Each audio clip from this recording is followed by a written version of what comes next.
Anyway, just enjoy the look, the views. I will soon come to the Invalids and I'll tell you more about the podium. But look on the left-hand side. I think this is quite a nice view here of the Alexander III Bridge that you see there on the left-hand side. Quite nice, actually. Well, it's closed off, but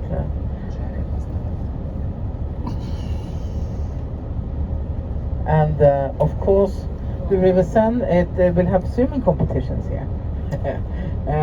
Problem is that some of the athletes, the international athletes, said no. They made tests and they say no, it's too polluted. So they clean it now a lot, huh? But they say no, it's too polluted. We're not going to swim in the Seine. And so people in the city of Paris have cleaned it even more the past 2 months. We'll see if it's going to be up to standards or not. But 25 years ago, there was a joke in Paris. We always said it's no problem if you fall into the River Seine, because you can never drown in the River Seine. Don't worry, you will die of poisoning before you have a chance to drown. So yeah, it's disgusting. But it's we have the sewers of Paris. We don't let that water. We take that out from the sewers to outside of Paris. We clean it and then we can send it back to the river. Before it went back directly to the river, it was very dirty. They found a lot of things in the river here.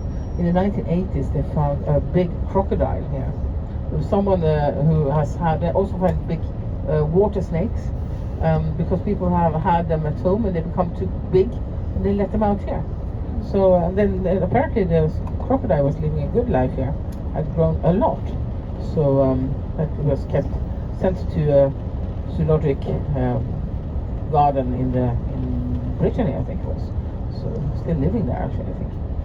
So yeah, there's a lot of things that you can. I don't know. I wouldn't swim in this river, and I would definitely not do it.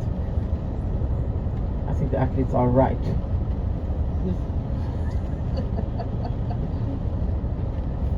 And of course, in the sewers, I told you 2,500 kilometers. Sewer museum coming up on the left-hand side. We've had sewers since the Roman times. Even the Romans made sewers, but they were quite small. And then in the 19th century, there was a man called Belgrand, and he made the sewer system bigger. We didn't even have a map over it, so he went down with a torch and he mapped it out. And that's why you can find, if you read Les Miserables, there's one when Valjean he escapes and he goes down into the sewers, and that's actually described by Belgrand, who went down himself, to Victor Hugo, the writer, because they were good friends. So it's actually an accurate description.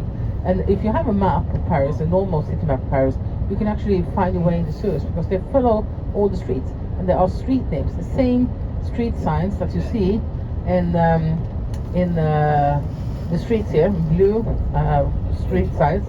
They are the same down there in the sewers. So you can actually follow the street just under 2,500 kilometers. It's a very interesting visit. Some rats, but they're often more scared of us than we are of them, so they stay far away. We have, as I said, 5 million rats in Paris. The most famous one is called Ratatouille. Ratatouille. And of course, so we have the rats. They clean a lot, they eat a lot of dirt and stuff. We're quite happy to have them in a way. And we also have eaten them in different periods. Yeah, we've eaten them when we had starvation in Paris. During a war with Prussia, 1870-71, we were under siege for 4 months. So we ate everything we could find in Paris. The poor people ate the rats, and the rich people, they ate all the animals from the zoos. So they had giraffe steak and stuff like that on the menu on chic restaurants.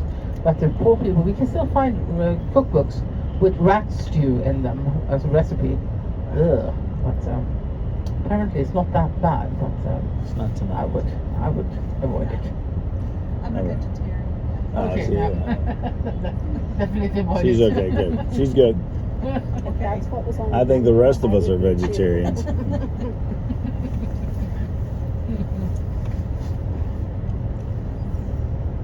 I'm getting more and more vegetarian actually. Oh, good. Not, but yeah, I like meat now and then, but I don't know. I work a lot with Indian groups, and then they Yeah. almost all vegetarian. Yes. So And Indian food, you really don't need meat. It's so tasty. So Yeah. I don't know. I used to be vegetarian when I was younger for ethical reasons. Then I got lazy. So, but that's nice. And it's so, what I don't like with vegetarian food is when they try to make food that will taste like meat. Yes. If you, I don't know, it's not good. It's like there's different steaks that should be like meat. I don't. There's so much good things you can eat. So much nice food. I don't see why we should need that. Honestly. Like one of my favorites is Italian pasta di pomodoro. It's one of the best meals in the world. You know? It's well done with fresh tomato, a little bit of garlic, olive oil, and basil. What do you need more? Seriously. It's made as good. Well, it's made, yeah. That's why I love Italian food because it's often very simple ingredients.